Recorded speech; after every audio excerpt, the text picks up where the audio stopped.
Ang hindi marunong lumingon sa pinanggalingan ay hindi makakarating sa kinaroroonan. Ito ay isang kasabihan na kung saan marahil halos araw-araw nating naririnig. Ngunit, alam ba natin ang tunay nitong ibig sabihin? Para sa akin, ang lumingon sa pinanggalingan ay isang pag-aalaala sa mga pinagdaanan natin sa nakaraan upang makarating sa kinaroroonan natin ngayon.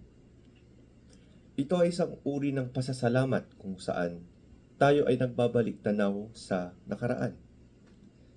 Ito ay hindi lamang pagbabalik tanaw sa mga nangyari, kundi ito na rin ay pasasalamat o pag-alaala sa mga taong tumulong, nagmahal, at nag-aruga sa atin upang makarating sa kinaroroonan natin ngayon. Hi! Ako si Ivan, isang third-year student sa Lyceum Northwestern University na may kursong Bachelor of Science in Nursing. Kaya tara, samahan niyo akong magbalik tanaw, alalahanin, at tuklasin kung saan nga ba ako nanggaling. Dahil sa totoo lang, maski ako ay nabighani sa aking mga nalaman sa aking pinanggalingan. Tara!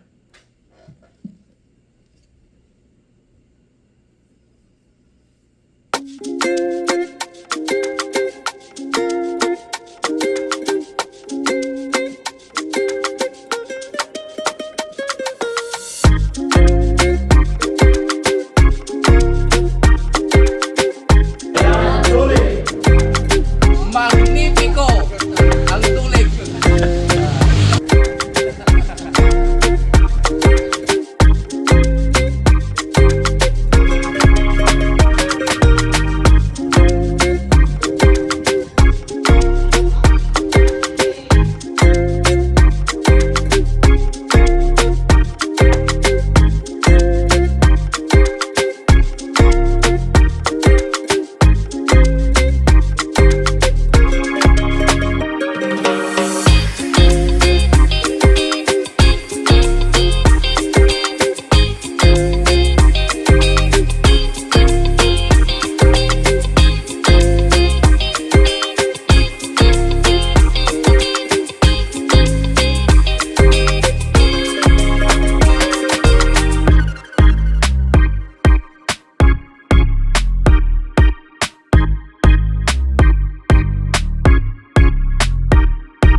Hey guys, sasama tayo sa barangay road clearing.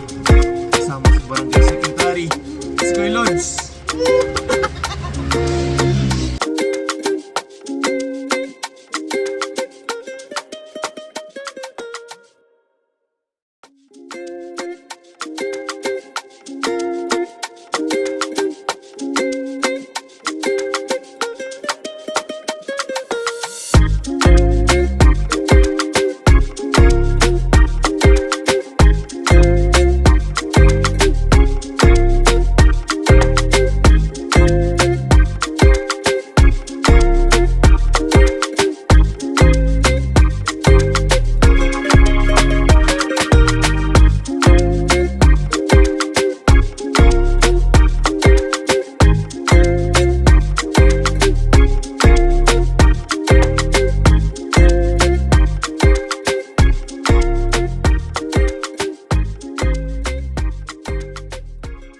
Ang Barangay Dulig ay isa sa 10 barangay ng Bayan ng Labrador.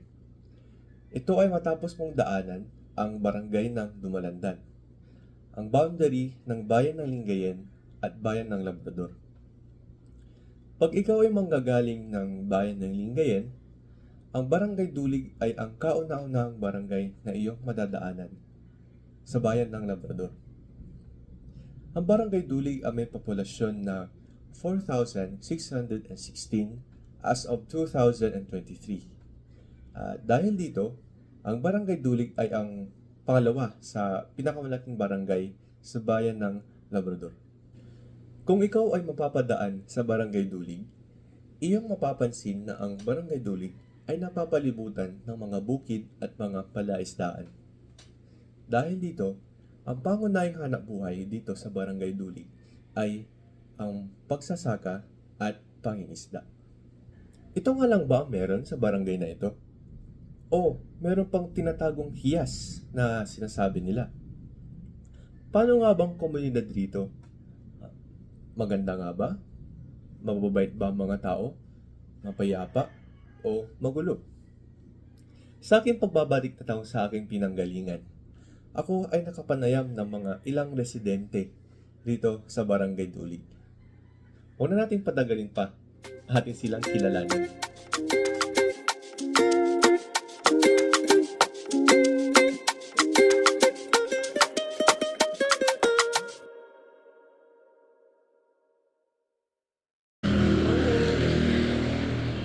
Mrs. Rosita C. Dizo of Dulig, Labrador, Pangasinan. I was born on December 2, 1946. And I finished my schooling, elementary school in Bungo Elementary School, and my high school days from St. Columban's High School in Labrador, Pangasinan. And I graduated as PSE Ed from Philippine National College, Taft Avenue, Manila. After passing the civil service exam, I was employed at Dulig Elementary School here in Dulig. Being a native of Dulig, I was assigned here in our place since 1970. And I retired December 6, 2006. I taught for 36 years. Ang bayan ng Labrador ay may 10 barangays. At ang Barangay Dulig ay pangalawang pinakamalaking barangay sa buong Labrador. When you come from Lingayen, the last barangay of Lingayen is Dumalagdan.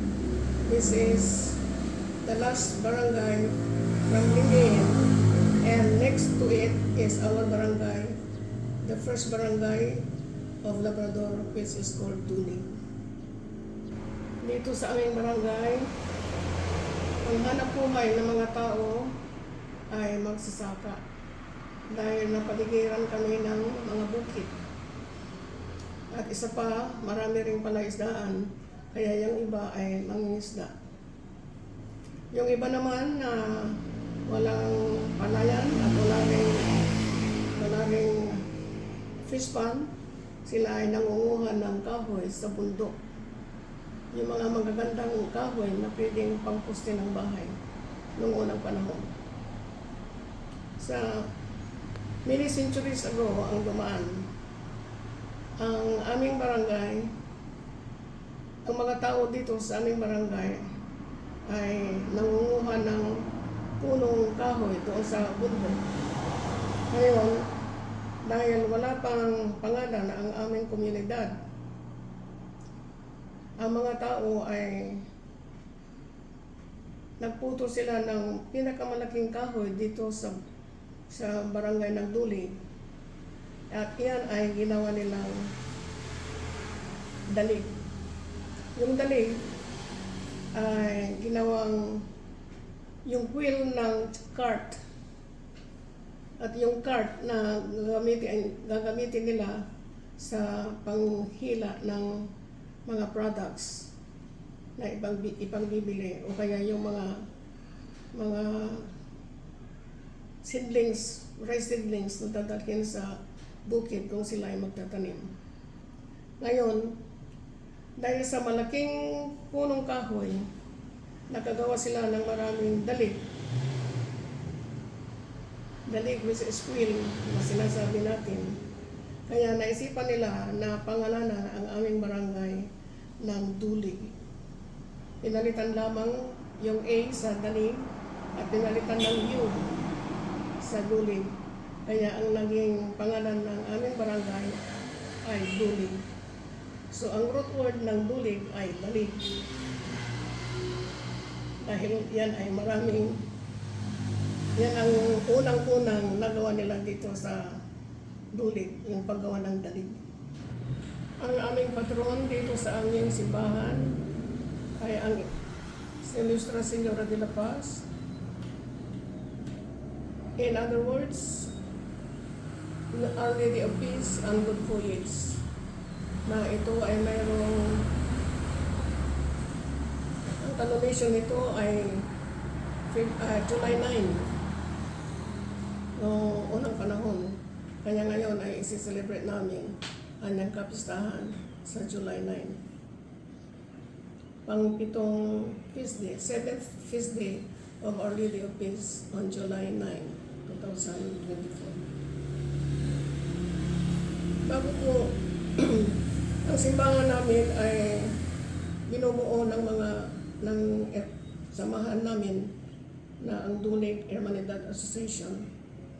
Ang founder ng Dulig Hermanidad Association ay si Don Eulalio Zacarias.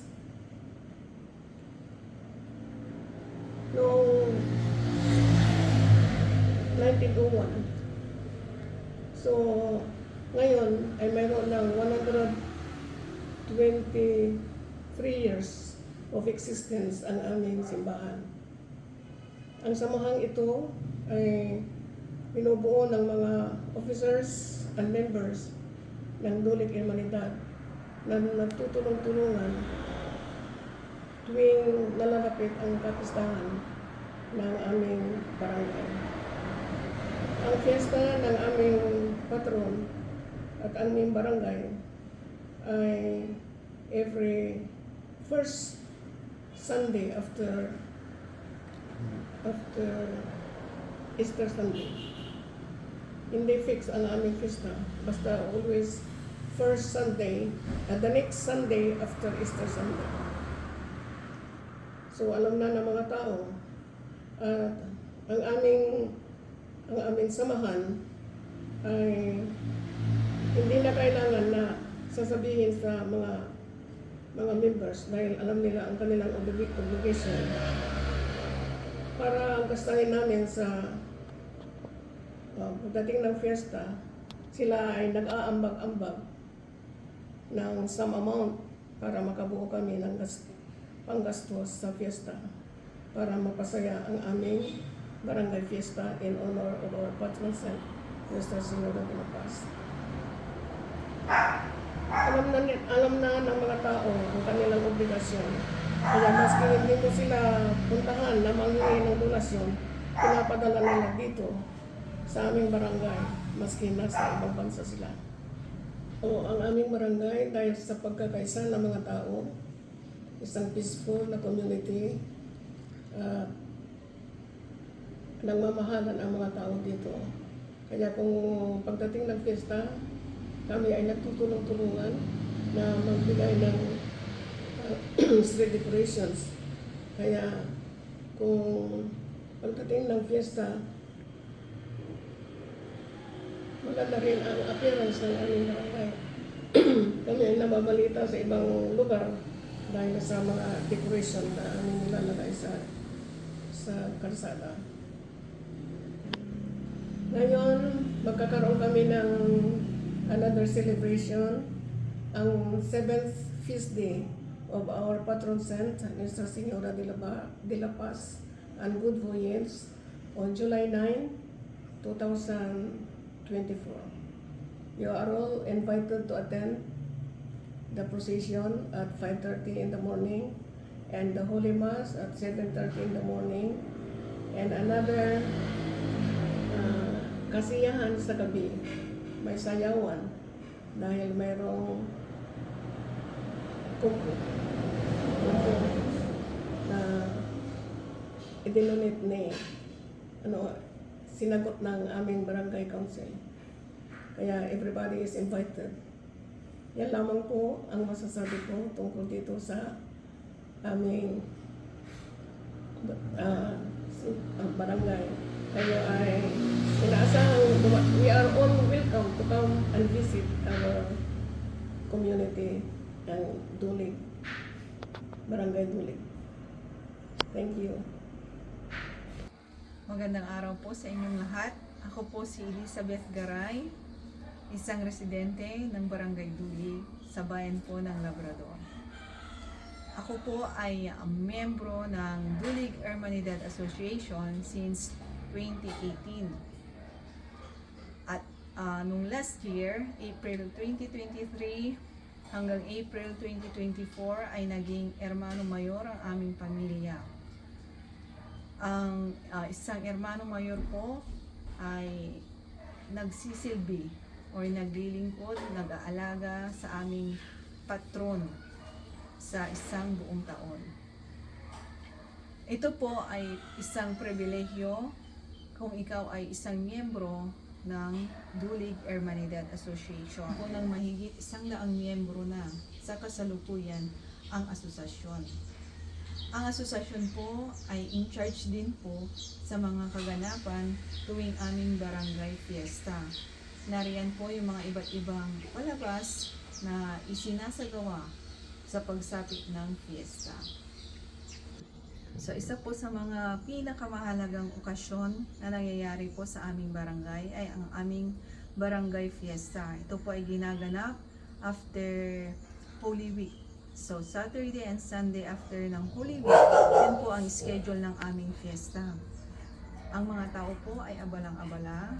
Marami po ang tumutulong sa paggawa ng mga street decorations at mga iba't ibang patimpalak na inuorganisa po ng mga iba't ibang asosasyon sa aming barangay. Napaka-aktibo rin po ng aming barangay council at saka ang aming sangguniang kabataan. So karamihan po ng mga activities ay kanilang hinahandle. Ganon din po ang aming Dulig Hermanidad Association. Everyone.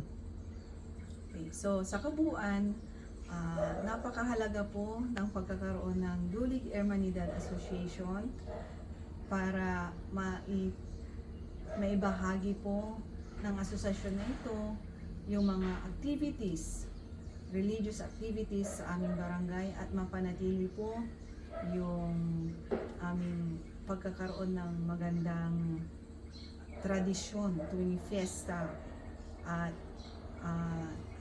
nagiging avenue din po ito or daan para mas maging matatag po yung aming mga religious activities at ang aming pananampalataya bilang mga Kristiyano. Hi, I'm Princess Angela Yangbilin. I am taking the course of Bachelor of Science in Criminology at Pangasinan State University Binmari Campus. Bilang SK Kagawad sa Barangay Dulig, we've already made a progress and programs para sa mga kabataan na magtuturo sa kanila ng tamang disiplina at pagpapahalaga sa kapaligiran. And also, it is our duty to give them inspiration para maging active sila at responsible sa community. Marami nang nakakakita at nagko-compliment sa Barangay Dulig. Nakapag-tree planting and cleanup drive na rin kami sa chairmanship ko na environmental protection. And currently, nagpapatuloy pa rin siya ngayon sa Barangay Dulig. Masaya sila dahil mas lumilinis ang kapaligiran sa Barangay Dulig. At masaya sila kasi nakikita nila yung positive outcomes na nangyayari dahil sa mga ginagawa namin. This upcoming agenda next week, which is feast day ni Nuestra Señora de la Paz. I hope na makipag-cooperate lahat ng nakatira sa Barangay Duling. And hindi siya magbabago. Kagaya pa rin siya ng dating tradisyon na nangyari dito sa barangay.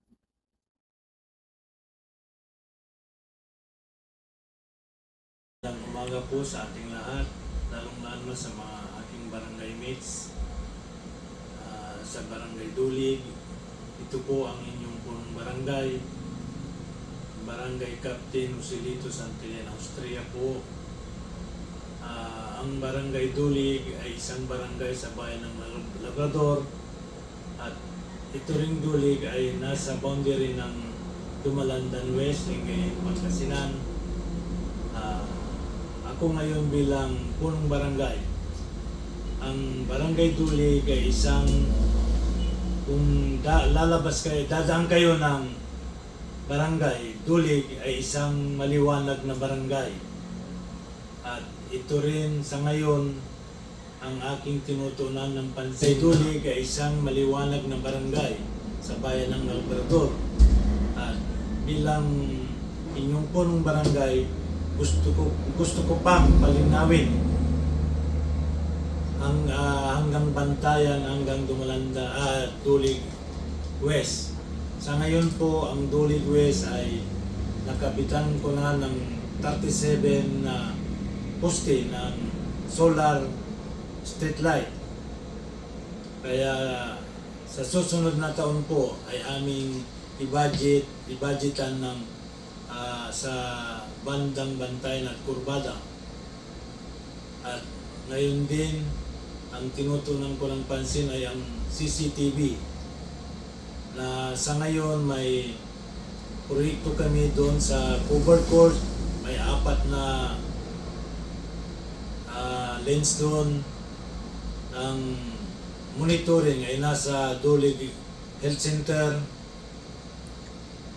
At sa susunod pang taon, gusto namin hanggang doon sa Kurbada kasi doon ang accident prone area para malaman natin kung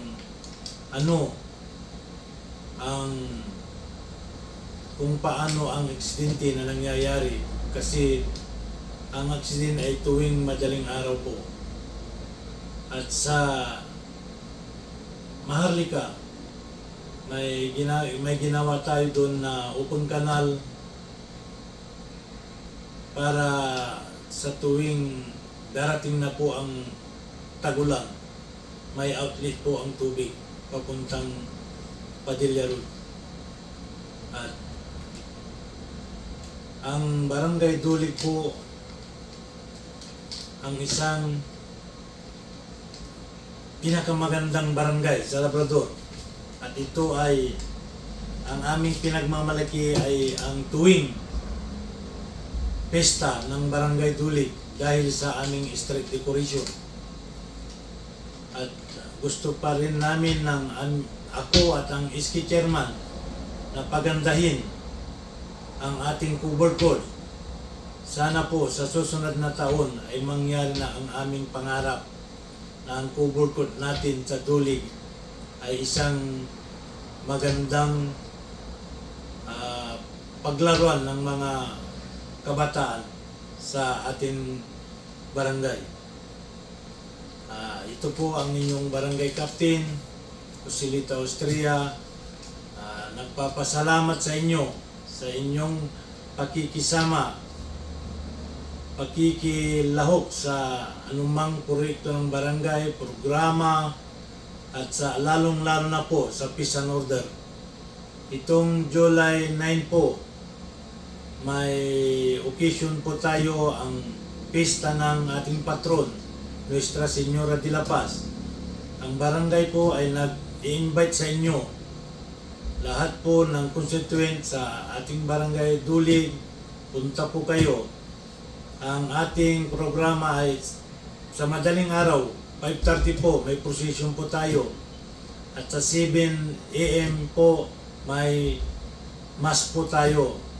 At sa gabi, ang inyong lingkod, kumuha ng isang live band na ating pagsasayan ay ito ay hindi lang para sa barangay official, kundi tayong lahat na taga-barangay Dulig po. At sa July 12 po, kami ay magpapapiding ng mga malnourished na bata, mga nagpapa-breastfeeding at mga buntis po. Kami ay nag-i-invite din po sa inyo na lumahok po sa aming programa. Hanggang dito na lang po ang naglilingkod na po ng barangay po. Barangay Captain Usilito, Austria. Bye-bye po.